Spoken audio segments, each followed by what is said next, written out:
Now, the latest ITV News in London with Lucrezia Millarini.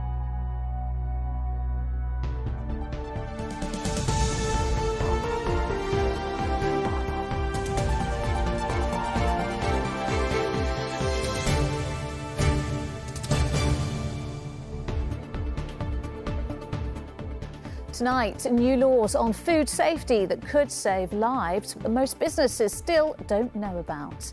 Natasha's law comes into force 1 month today. It follows a 5-year campaign by the parents of teenager Natasha Laperouse, who suffered an allergic reaction to a Pret sandwich. Knowing that this law is going to make a difference to so many people, and it would have helped her so much, she would have known that. She'd be punching the air. She really would be. Also tonight, a teenager shot dead in Waltham Forest. We'll have the very latest. Why planned developments in the city are putting at risk London's oldest synagogue. Plus, if the saying, an apple a day keeps the doctor away, is correct, then this is the place to be. There's 27 varieties of apple here, just right for a slightly disappointing first day of autumn. good evening. Natasha Laperouse knew that she was severely allergic to sesame, so checked the ingredients list before buying a sandwich. But that list didn't include all ingredients. There was no mention of sesame. Well, Natasha went ahead and ate the sandwich and sadly died as a result of her allergy. That was 5 years ago. Ever since, her parents have campaigned for a change in the law, so businesses selling food must list each and every ingredient in a product. Well, Natasha's law will be introduced next month, but new research shows the majority of firms still don't know about it. And the parents of other children who've died from allergic reactions say that will cost lives. Rags Martel reports. Going on holiday, enjoying what she called the best summer of her life. But by the time the plane landed, her life was over. Natasha Laperouse had a severe food allergy. The teenager went into anaphylactic shock on the flight after eating a sesame seed baked in a baguette. The reason our 15-year-old daughter Natasha died was because of partial labelling. She read the label that was on the baguette. She trusted what she read, but unfortunately sesame seeds had been baked into the dough of the bread. They weren't visible to the naked eye, and that killed her. After Natasha's death 5 years ago, her grieving parents successfully campaigned for a change in the law on food labelling. Natasha's law will be introduced next month, but many food outlets are unaware of it. A report found that 80% of businesses are not prepared, and almost half were not even aware it was being introduced. So what's your plans? Emma Ture is another mother whose daughter should still be alive. Shantae was 18 when she died after accidentally eating a hazelnut. It's not just about labelling, it's about awareness that, allergens, I think it's not accepted widely that they can be fatal. This isn't simply hay fever where it goes away and you might have a slight swelling. Allergies are on the increase. In a statement, the government told us it's essential for all UK consumers to have complete trust in the food they're eating. But campaigners say there's a lack of leadership at the top. They want an allergy czar appointed. I think it's worrying that there's no one in the government responsible for the oversight of just allergies in general and allergy care, whether it spans from food labelling to the GPs who've not been trained. Equally, the care provision, there's not enough allergy clinics in the UK. Does it worry you that another death could happen by mistake now? Yes, there's not enough happening. This isn't about politics and this isn't about money. We're just mothers that have come together and we're just trying to do the right thing. You've campaigned so much on behalf of Natasha. What do you think she would be thinking that in just a month's time, Natasha's law is coming into effect? Knowing that this law is going to make a difference to so many people, and it would have helped her so much, she would have known that. She'd be punching the air. She really would be. Natasha's law will honour her life, but the government needs to enforce it properly to prevent another needless death.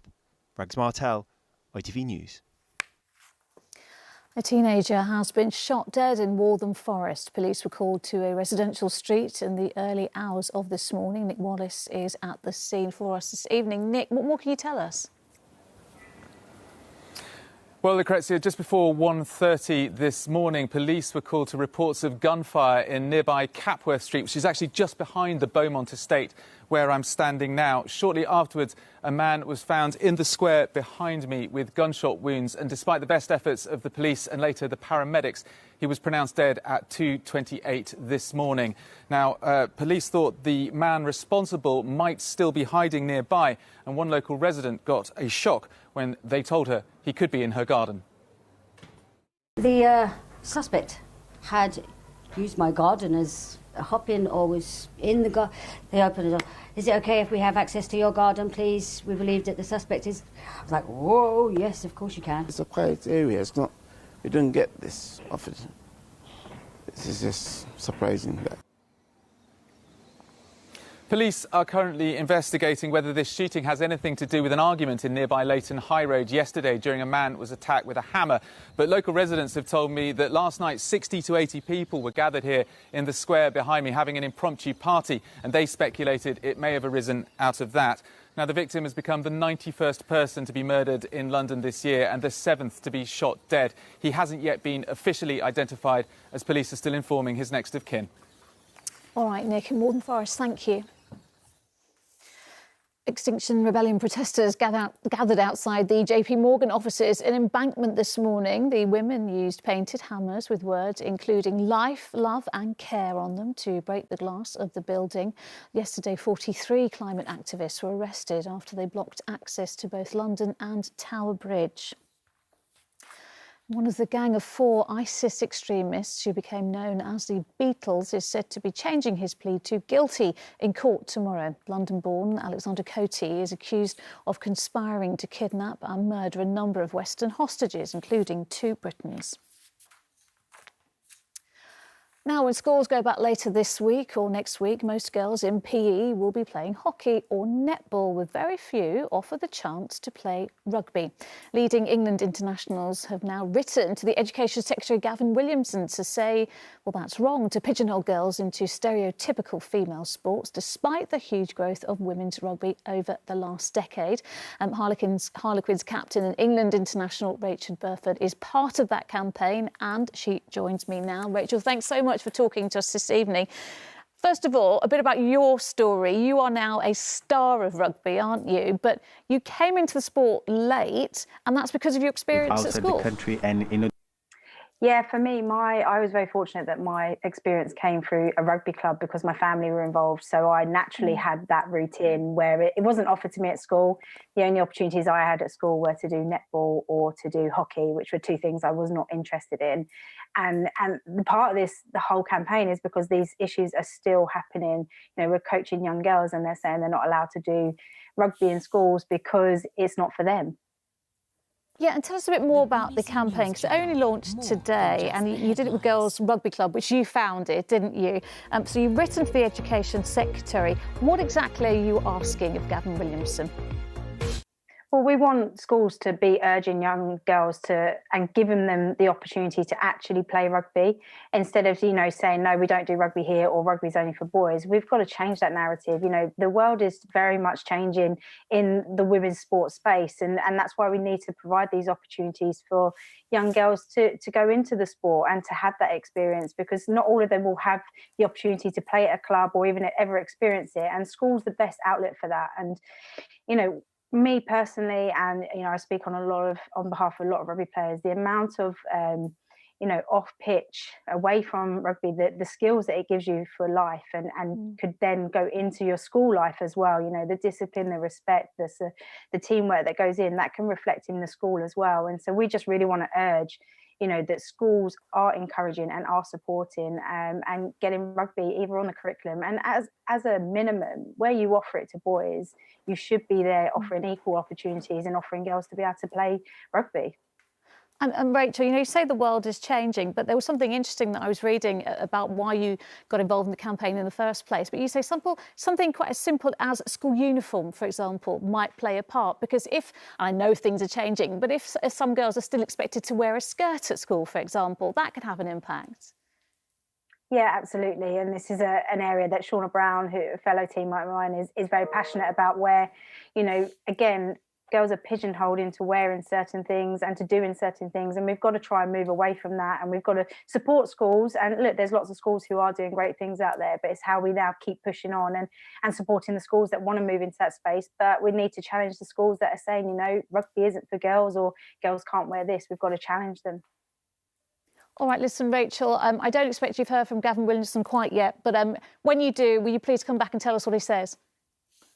Yeah, absolutely. And I mean, anybody who wants to follow the story, go on to girlsrugbyclub.com and sign the petition that we've set up. Brilliant. Rachel Burford, thank you so much for coming on the show. Thank you. Thank you. Still to come, Sally's been apple picking on the first day of autumn, plus grace is the word for pop star Peter Andre. We'll be speaking to him in just a few minutes. But first, London's oldest synagogue has stood tall for 320 years as the City of London has changed all around it. The Bevis Mark Synagogue is now surrounded by skyscrapers, an historic gem amongst the new. But plans to build 2 huge tower blocks next to it will block out all natural light, which Rabbi Shalom Morris says would mean the end of daytime services. If the towers had been proposed next to St Paul's Cathedral, he adds, they would never have even been considered. Sam Holder reports. This is the oldest synagogue, not just in London, but the whole of the UK. A birthplace of Anglo Jewry, a place of celebration, of marriages. In 3 centuries, Bevis Marks has hardly changed, but what happens outside may soon dramatically affect what's within. Plans for 2 new skyscrapers could cast a long shadow here, in every sense. The congregations say the sun will be blocked for virtually every second of the day. I mean, you can see light coming in from almost all the windows. What are you predicting will happen if these buildings are built? Yeah, we're worried that if it becomes a more inhospitable place, if the experience is diminished, that people will pray here less often, less weddings will take place here, and the ultimate impact of that could lead to a situation where the synagogue would be forced to close. The synagogue is currently being renovated. It's a Grade 1 listed building. There are hardly any electric lights. Within its walls are the stories of generations. My ancestors came here fleeing the Inquisition at the very beginnings of this building, so over 300 years ago. It'll be tragic because this is not an old museum. This is a living synagogue, vibrant. It's a very special place. As you walk in, you can't fail to notice the atmosphere, the beauty, the majesty of the place. This is the outside of the synagogue, and behind that beige building there would be one of the towers. That one's set to be 48 stories high. The second is right behind this building with the yellow windows, and that one's due to be 21 stories high. A third, even taller tower has already been approved. I think it speaks to an insensitivity to the importance of Bevis Marks. It's the only non-Christian house of worship in the City of London. I think it's quite obvious that if a tower was proposed next to St Paul's, it obviously wouldn't be built. No decision has been made yet. A spokesman for the City of London Corporation said it considers all relevant planning matters, including relevant representations both for and against a development, before taking a final decision on planning applications. The developers believe the towers will bring more jobs and money to the city. The Jewish community hope the synagogue's rich history won't be coming to an end. Sam Holder, ITV News. Now, my next guest is known for many things, but this song in particular.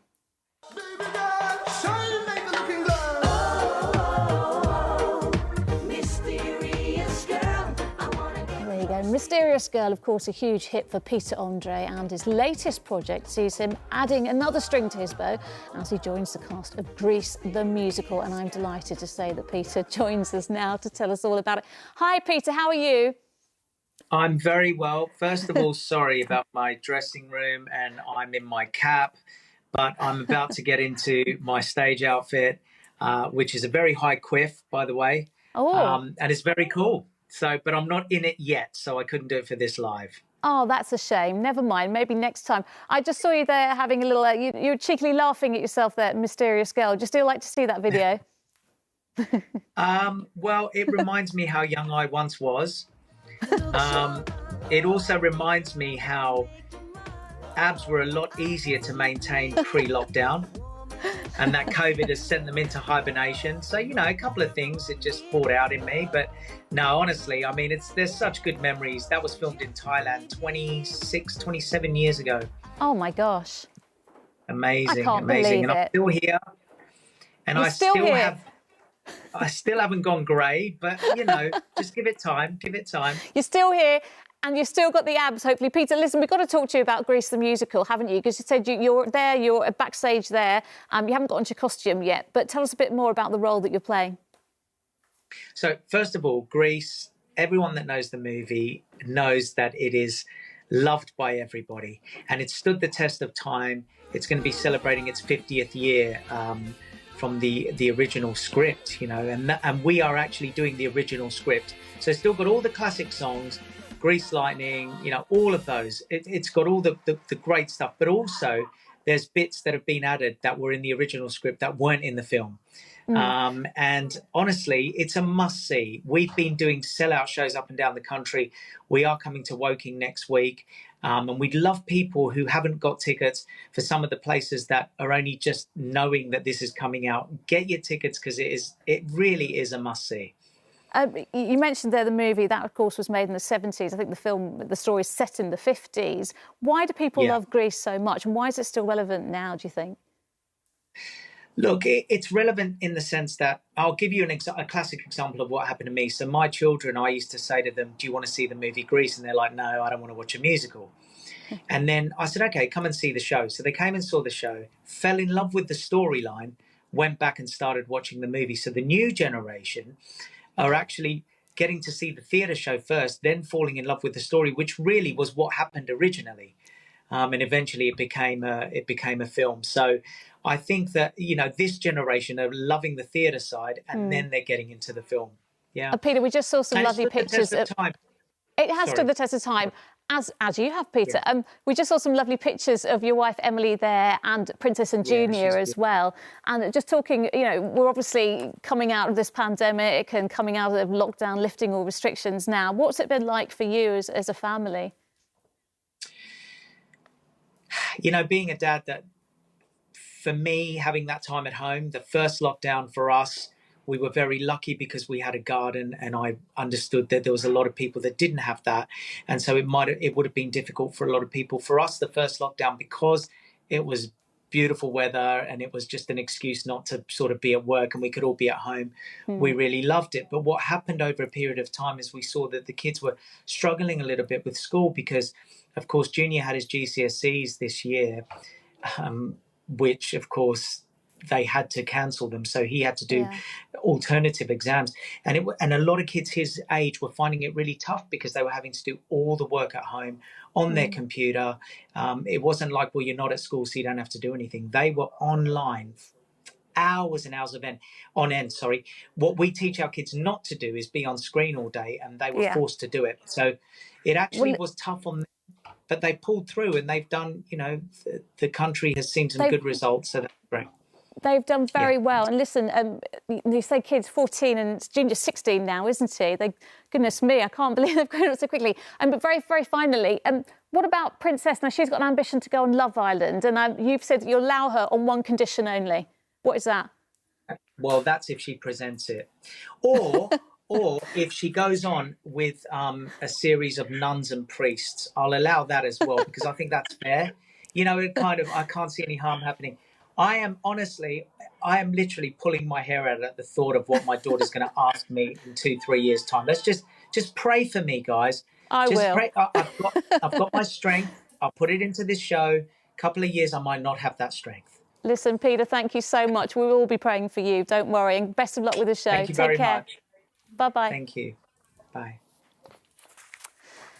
Now, people living in the shadow of the construction of a new industrial development in Hollyoaks say it's like having a monster in their back garden. They say they weren't consulted before work started on the 112,000 square foot building and they want it taken down, saying it's making their lives hell. But Harlow Council insists there was a proper consultation. Elodie Harper reports. Paul Seeley used to enjoy sitting out in his back garden in Harlow, but no more. It is now overshadowed by a gigantic warehouse. The building is 40 foot away from his garden fence and towers over his home. It's been a huge impact on our lives. We sit in the sitting room, it's like looking at a cloudy sky all day, even though when the sun comes out it's a cloudy sky. It's had a huge impact on my wife. Sleepless nights, wanting to move, don't know what we're doing. The 2 neighbours have moved out because of it. It's just a huge monstrosity that I don't want at the bottom of my garden. Paul is not alone in his dismay. He says the neighbours on either side of him have already moved. The entire street is dwarfed by the 112 square foot warehouse's bulk, and residents want it down. It's been hell. It's just a monster in the garden, and we can't see it out in the garden at all. It's just continuous noise, and it's going to be an aftermath even when it's finished with the lorries and the alarms going off. Obviously the view now, where we've had clear blue skies we've been here since 94, nearly 30 years, and enjoyed the view, and you just, with that going up there, it just feels like it's just been put up for profit and not cared about the residents of Harlow that it's affecting. The councils say every legal process was followed in the planning application and the development was widely publicised. Harlow councils say they are listening to residents' concerns and are investigating a number of complaints. They say, however, that residents were properly consulted when the 2 planning applications were submitted, that 186 letters were sent out on both occasions and only 4 objections were received in 2017 and 1 in 2021. The council here in Harlow say they are reviewing the way they engage with local communities to make the process even more accessible in the future. Elodie Harper, ITV News. Weather now, and the 1st of September means it is the start of meteorological autumn. Well, Sally is in Hampstead, where it's time of year for apple picking. Sally. Oh, Lucrezia, it is so romantic here. I'm surrounded by these apple trees, the moss on the trees. It's just gorgeous. And if we just come over here, I'm at Fenton House in Hampstead. And Gemma, if you just point through there, you can get a sneaky peek at the house. It's about 300 years old. But what we're really here to talk about, of course, are these little beauties. Now, this is a teeny tiny one. There are some real whoppers in here, some big ones over there. They can get apparently like that. Maybe I'm exaggerating. Anyway, and they've got 27 different apple trees here, each with a different variety. Pretty special. Now, Andy is joining me. Andy, you're the senior gardener here.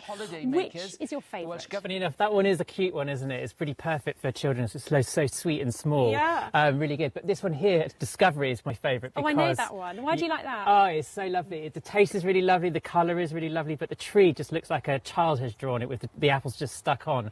I really do like it. It's very true, actually. I'm comparing it to my orchard and my one apple tree in my allotment, and the apples are so sour you can barely eat them. But it doesn't look anything like that in terms of the pruning. What's the secret? Have you got an old wives' tale? Well, the old wives' tale is you haven't pruned it enough unless you can throw your gardener's hat through the centre of it, giving you a nice open centre so the sun can ripen all the fruits. Okay, so that's what I've got to do. The pressure is now on. Now let's talk about the weather. We've had, I think, what many of us would call a really disappointing autumn. But has it been good for your crop? Yeah, I'm really happy with the yield this year in the orchard. I mean, it has been a really wet summer and a cold spring, but luckily I'm really happy with the yield that I've got. So it has done me proud with all the moisture in the ground.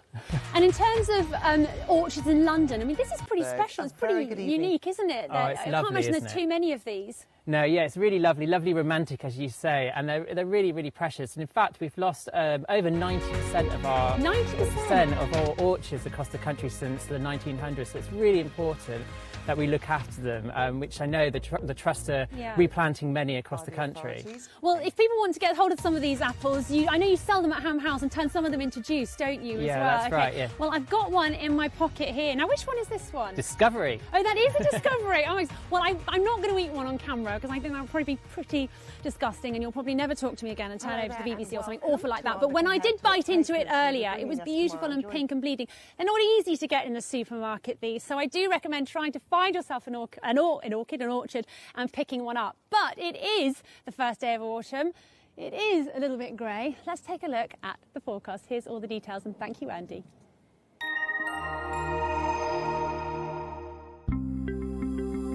making the most of it whatever the weather.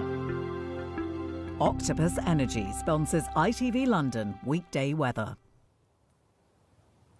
Well, from the first day of autumn compared to the last day of summer, there's been absolutely no change whatsoever. Plenty of cloud around still. In fact, if I look up at the sky, there's a tiny bit of brightness coming through, but mostly just cloudy. And over the next few days, it should be pretty dry, but just where that cloud's thick enough, we could get the odd shower. But hopefully, we'll see a touch more sunshine as we go through the next few days. What's going on? Well, high pressure, our old friend, is still hanging around, but it starts to edge away on Friday, and that just allows low pressure to move back in. And those fronts probably heading our way later on Sunday into Monday. We'll keep you informed of the timings of those. So back to tonight, like I said, still plenty of cloud out there. Some of you might get the odd fleeting bit of sunshine, but that cloud continuing to thicken actually overnight, and we might even get a few spits and spots of drizzle around. The temperatures coming down a touch, but very much like last night, staying up in the low to mid-teens.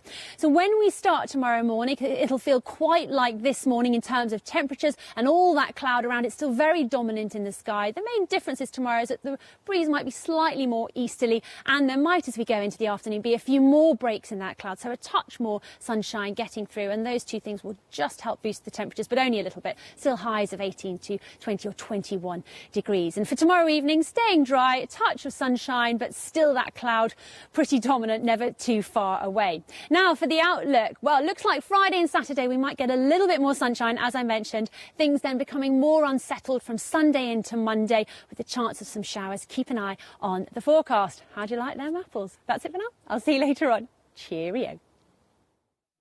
Octopus Energy sponsors ITV London weekday weather. And finally, for musicians and artists in Afghanistan now silenced by Taliban rule, this might be an inspiration for better times ahead. Habib Amir grew up in Kabul in the 1990s under the Taliban regime in a city without music. Well, he came to the UK, to Surrey, as a teenager and has since created an app to teach people how to play the piano. During lockdown, 9 million people took it up, including some back in his home country. He spoke to Martin Stew. Habib Amir was born in Afghanistan, lives in Surrey, and is teaching the world to play piano. There's just one problem. He can barely play himself. Sorry. Can you do that again? Habib grew up in Kabul, spending his early teenage years under Taliban rule. He wasn't allowed to listen to music, let alone play it. Having grown up in the late 90s during the Taliban regime when there was a complete ban on music, it was difficult. It was difficult, and you know, I found the silence deafening, and I fear the same will be happening again. There will be a lack and a ban on music again. When he was 14, Habib escaped to England, where he went on to study computer programming at university. It was using those skills he designed Virtual Piano, a web platform that lets anyone learn for free. It's a song called Happy Birthday. I think I know it. I'll go ahead.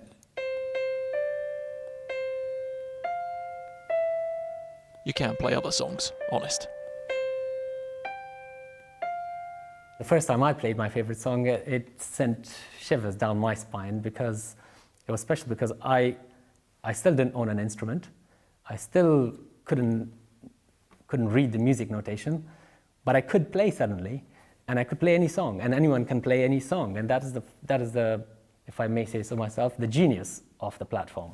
The site's been running for 15 years, but during lockdown, 9 million new users had a go. It's now the most used of its type in the world, accessed in 195 different countries, including back in Afghanistan. I think it helps psychologically, it helps with your development. I think music is absolutely essential. It's hope. It's for those countries or those regions, it's the only thing left. He hopes in some small way he can keep music alive in his home country, even if he hasn't mastered it yet himself. Martin Stew, ITV News. And that is it. We are back with the latest after ITV News at 10. Coming up, Mary with the ITV Evening News. But from me and the rest of the London team, bye-bye.